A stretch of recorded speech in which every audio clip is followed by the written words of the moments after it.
तो बेटा सबसे पहले आप लोगों ने पेज नंबर 39 ओपन करना है।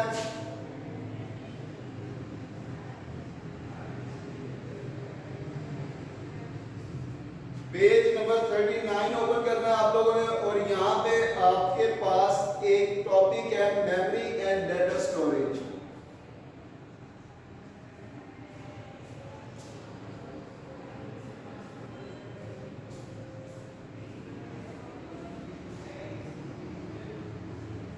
मेमोरी और डेटा स्टोरेज हमारे पास एक टॉपिक है जिसको हम आज डिस्कस करने जा रहे हैं। पेज नंबर 39 के ऊपर है ये आपकी बुक के अंदर। तो बेटे यहाँ पे हमने ये देखना है कि मेमोरी होती क्या है। अगर हम मेमोरी को डिस्कस करें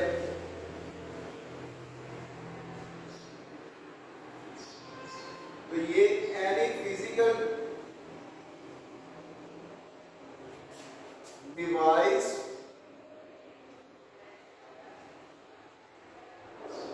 which is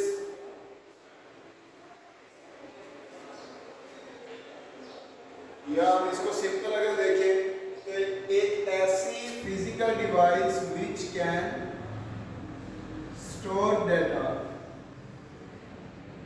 सिंपल सी इसकी डेफिनेशन अगर हम देखते हैं तो मेमोरी क्या है, एक ऐसी फिजिकल डिवाइस है। फिजिकल मींस कि जो चीज एग्जिस्ट करती है, ठीक है ना, एक ऐसी फिजिकल डिवाइस है जिसके अंदर हम डाटा को स्टोर कर सकते हैं।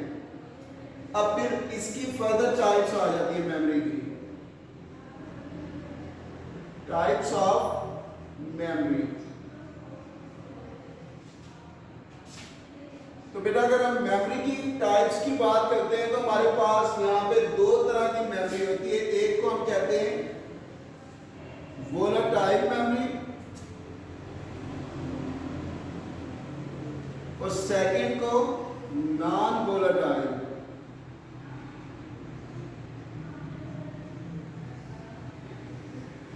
एक को हम बेटा कहते हैं वोलेटाइल मेमोरी और सेकंड को हम कहते हैं नॉन वोलेटाइल मेमोरी। अब ये वोलेटाइल और नॉन वोलेटाइल क्या होती है? वोलेटाइल मेमोरी एक ऐसी मेमोरी होती है जिसके अंदर जब तक उसके अंदर इलेक्ट्रिसिटी मौजूद रहती है या पावर के साथ वो कनेक्ट रहती है तो उसके अंदर डाटा स्टोर रहता है। जैसे ही हम इलेक्ट्रिसिटी को कट ऑफ करते हैं तो आपका जो डाटा है वो लॉस हो जाता है। इसकी अगर मैं बेस्ट एग्जांपल दूं तो जब आप मोबाइल फ़ोन या कोई कंप्यूटर आप लोगों ने चलाया हुआ है तो जो चीज़ें या जो एप्लीकेशंस आपने ओपन की हुई हैं, जैसे ही आपका मोबाइल की बैटरी एंड होती है और मोबाइल आपका ऑफ हो जाता है, जब आप उसको रीस्टार्ट करते हैं तो जैसे ही वो रीस्टार्ट होता है तो वो सारी की सारी एप्लीकेशंस जो आप पहले चला रहे होते हैं वो क्लोज हो चुकी होती हैं। इट्स मीन कि वो मेमोरी के अंदर एग्जिस्ट नहीं कर रही होती। जबकि वोलेटाइल मेमोरी क्या होती है?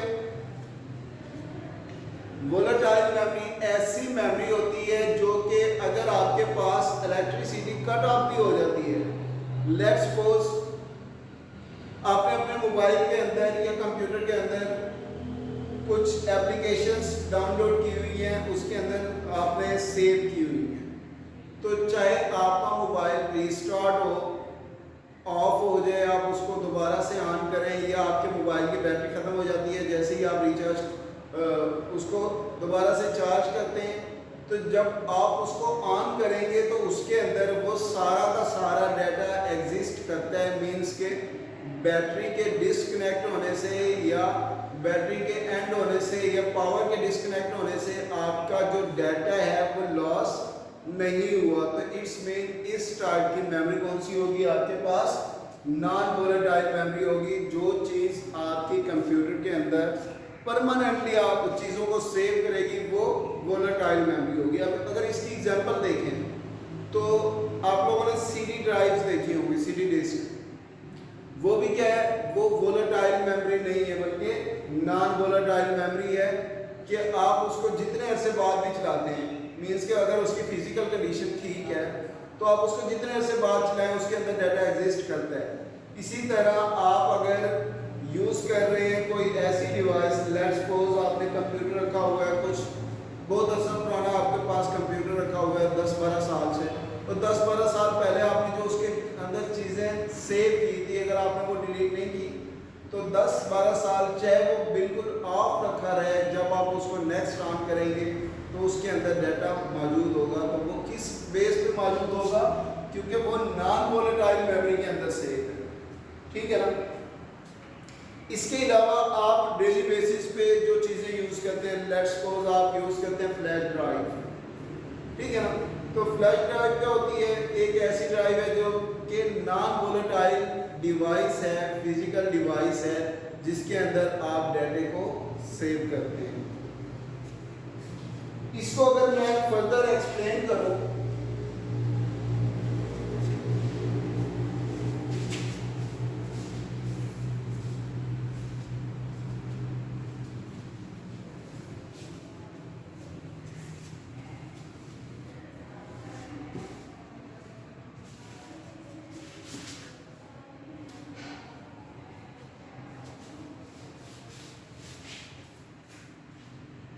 तो वोलेटाइल और नॉन वोलेटाइल को अगर मैं एक्सप्लेन करूं,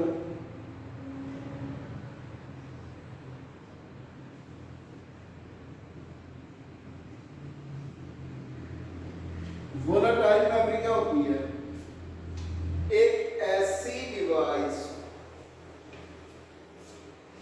इसको आप इस तरीके से भी मेंशन कर सकते हैं, इट इज अ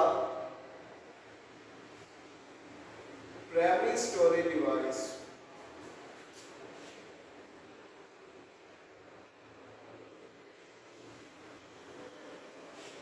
ये क्या है? एक प्राइमरी स्टोरेज डिवाइस है। किस तरीके से? विच holds data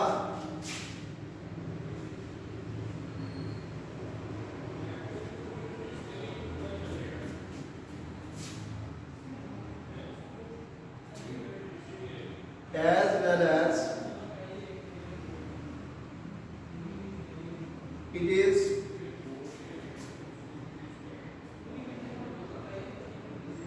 connected to power। एक ऐसी प्राइमरी स्टोरेज डिवाइस है जो कि डाटे को होल्ड करके रखती है, कब तक? जितनी देर वो पावर के साथ कनेक्ट रहता है। As power cut off,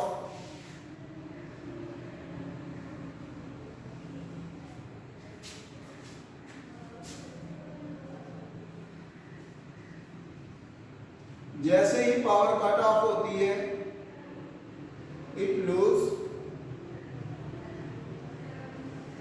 data. तो ये क्या करती है? डाटे को लूज कर देती है। इसके अगर बेस्ट एग्जांपल ले,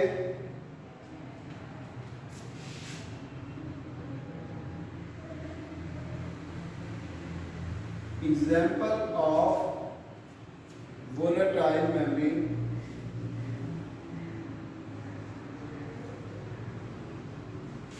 इज रैंडम एक्सेस मेमोरी। इसको इन शॉर्ट क्या बोलते हैं? रैम। इन शॉर्ट इसको रैम बोलते हैं, मींस के रैंडम एक्सेस मेमोरी। अगर इसको मजीद सिंप्लीफाइड वे से देखा जाए तो एक ऐसी डिवाइस को हम प्राइमरी डिवाइस कहते हैं कि जो अपने अंदर डाटा तब तक मौजूद रखती है या सेव रखती है जब तक उसको कोई कंटिन्यूअस फॉर्म में इलेक्ट्रिसिटी या पावर मिलती रहे। जैसे ही पावर उससे कट ऑफ होगी तो वो डाटा सारा का सारा लूज कर देगी। इसके बाद अगर हमारे पास आती है non volatile.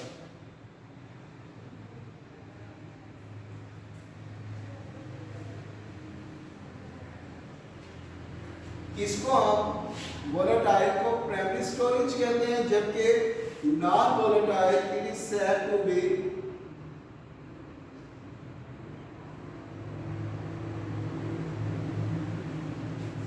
Secondary storage device.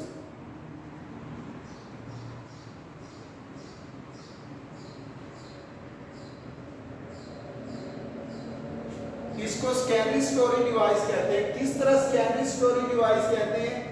Means के it contains data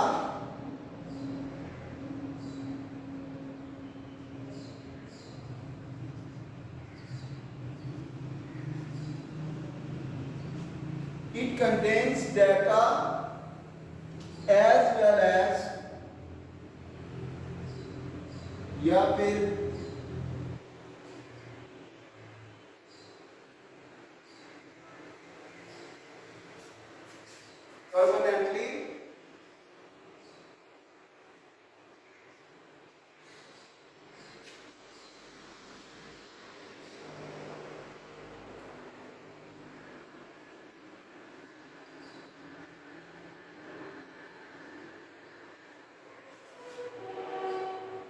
permanently even electricity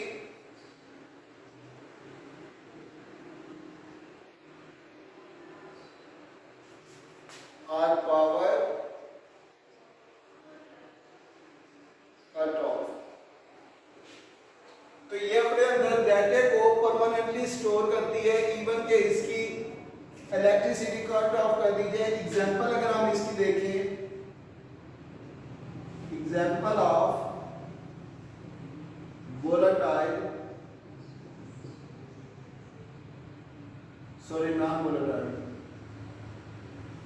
example of non volatile हमारे पास आ जाती है फ्लैश ड्राइव,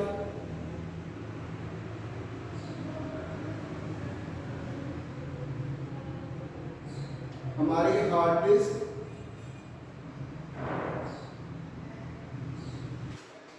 या फिर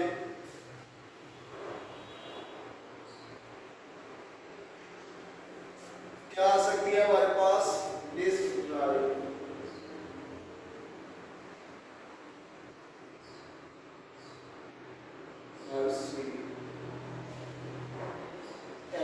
मीन्स के इस तरह की वो डिवाइसेस भी हो सकती हैं। तो पहले एक बार इसको दोबारा से देख लेते हैं। हमारे पास हमने कहा कि हमारे पास मेमोरी जो है वो दो किस्म की होती है, एक को हम वोलेटाइल मेमोरी कहते हैं और एक को नॉन वोलेटाइल। वोलेटाइल मेमोरी एक ऐसी मेमोरी होती है कि जब तक उसके अंदर डाटा एग्जिस्ट करता है तब तक, जब तक कि वो इलेक्ट्रिसिटी के साथ अटैच रहती है। मींस के जैसे ही इलेक्ट्रिसिटी कट ऑफ होगी तो उसमें डाटा लूज हो जाएगा। और दूसरी जो हमने चीज़ देखी है वो है हमारे पास नॉन वोलेटाइल। नॉन वोलेटाइल ऐसी मेमोरी होती है जो कि डाटा को परमानेंटली स्टोर करती है और तब तक डाटा उसके अंदर रहता है जब तक आप खुद उसको डिलीट नहीं करते। मींस के वो पावर के कट ऑफ होने से डाटा लूज नहीं होता, तब तक उसके अंदर एग्जिस्ट करता है जब तक आप उसको खुद फिजिकली रिमूव नहीं करते। इसके अलावा बेटा नेक्स्ट है हमारे पास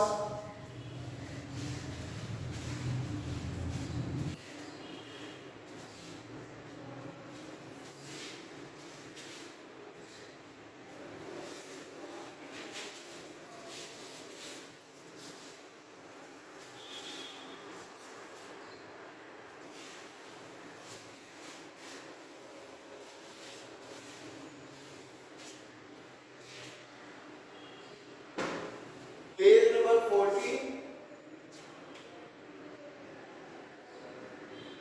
ये हमारे पास डाटा रिप्रेजेंटेशन,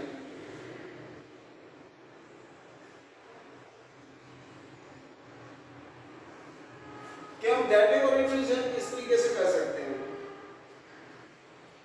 फिर हमने पहले ही कहा था कि हमारा जो कंप्यूटर है वो बेस करता है बाइनरी लैंग्वेज के ऊपर। किसके ऊपर? बाइनरी लैंग्वेज के ऊपर। मींस के 0 एंड 1 की फॉर्म में।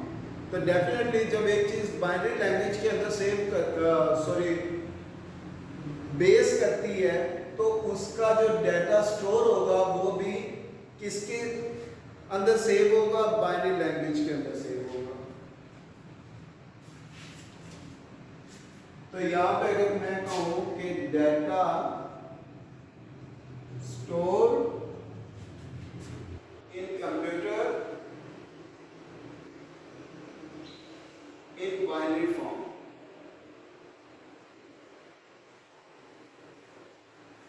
बाइनरी फॉर्म के अंदर क्या होगा, डाटा सेव होगा।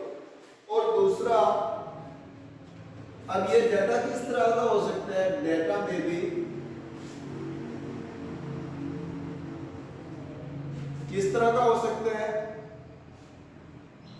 टेक्स्ट की फॉर्म में हो सकता है, या फिर पिक्चर्स की फॉर्म में हो सकता है, या फिर मूवीज की फॉर्म में हो सकता है। तो ये सारा का सारा सेव किस में होगा, 0 और 1 के फॉर्म में। इसके अलावा बेटा जितने भी कैरेक्टर्स हैं, ऑल कैरेक्टर्स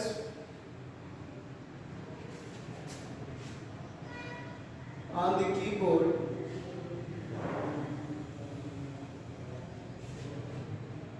जितने भी कैरेक्टर्स हैं कीबोर्ड के ऊपर, वो सारे के सारे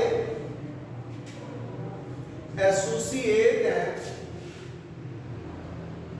एसोसिएटेड विद बाइनरी कोड।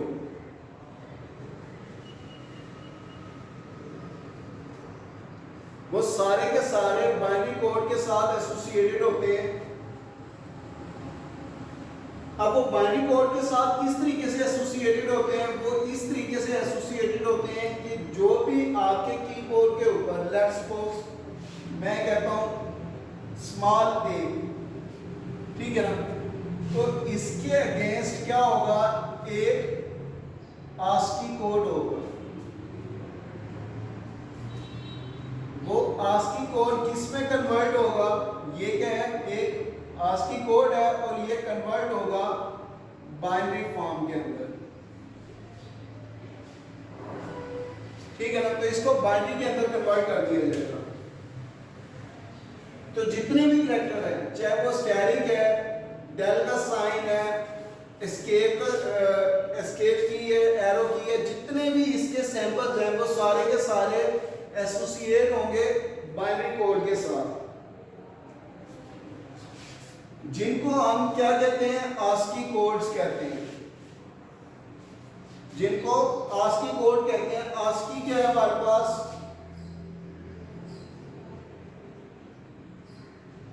ये हमारे पास अमेरिकन स्टैंडर्ड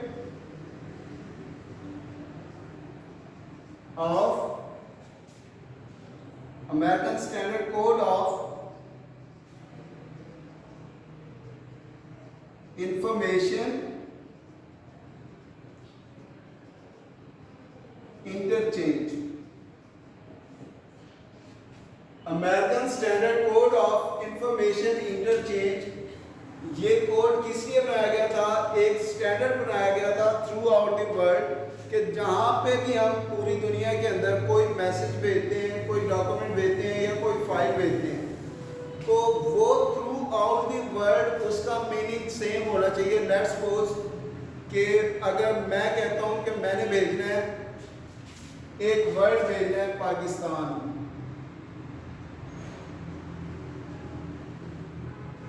ठीक है, तो इसका पाकिस्तान के अंदर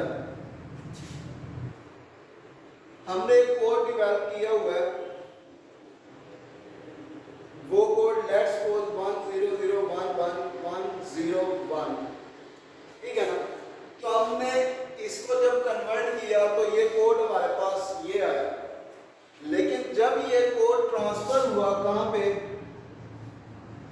चाइना के अंदर, तो वहां पे इस कोड के अगेंस्ट उन्होंने पाकिस्तान नहीं बल्कि कुछ और डाटा पुट किया हुआ था। लेट्स सपोज उन्होंने ABC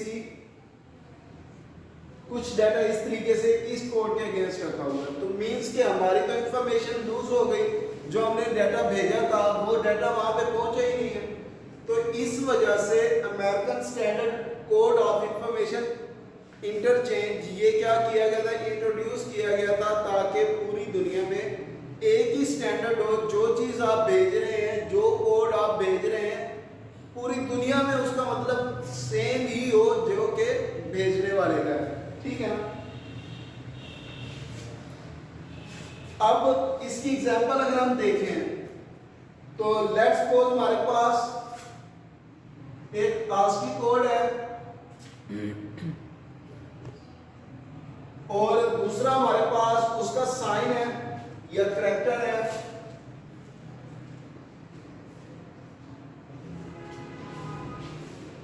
लेट्स सपोज आप कहते हैं कि आस्की कोड है हमारे पास 32, तो ये एसपी मींस के स्पेस के लिए है।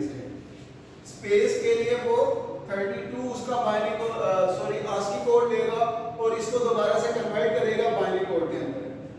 इसी तरीके से 33, 34 अप टू सो ऑन 33 के अगेंस्ट उन्होंने एक्सक्लेमेशन मार्क लिया हुआ है।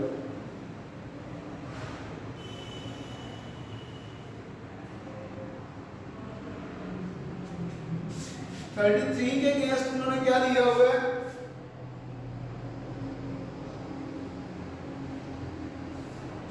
Double quotes.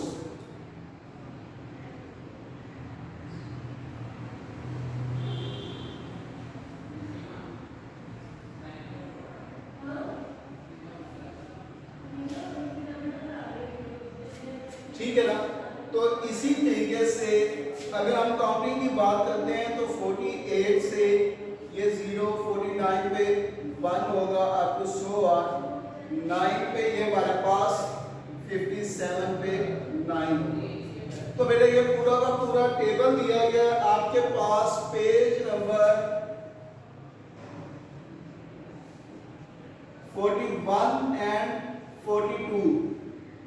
तो ये दोनों पेजेस के ऊपर एक पूरा आस्की टेबल दिया गया है। इसको आपने अच्छे तरीके से देखना है क्योंकि इसमें से आपका कोई ना कोई एमसीक्यूज बन सकता है, शॉर्ट क्वेश्चन बन सकता है, या इस तरीके से ये आप लोगों ने याद करना है इसको अच्छे तरीके से। तब तक के लिए अल्लाह हाफ़िज़।